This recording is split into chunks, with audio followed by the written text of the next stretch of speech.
Welcome to Samba Samba. Enjoy the video. You'll start by making sure the iPad is unlocked and you can reach Settings. Open Settings and tap Accessibility. This groups touch and motor features for easier control. Once there, scroll to Physical and Motor and tap Touch to reveal AssistiveTouch. You're enabling a persistent on-screen control that reduces gestures and hardware reliance. Toggle AssistiveTouch on to create a floating button. This gives immediate access to Home, Control Center, and gestures without physical buttons. Once AssistiveTouch is on, you should configure how it works for your needs. Tap Customize Top-Level Menu to replace or add icons. This controls the shortcuts the floating button shows. You can assign Home, Siri, Lock Screen, or custom gestures. Pick what you use most to save time.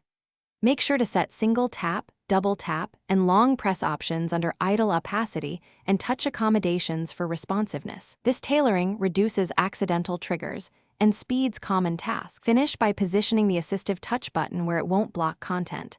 Drag it to any screen edge for convenience. Test each assigned action, and if needed, create a new gesture for multi-finger swipes or pinch. Make sure idle opacity is comfortable so the button stays visible but unobtrusive.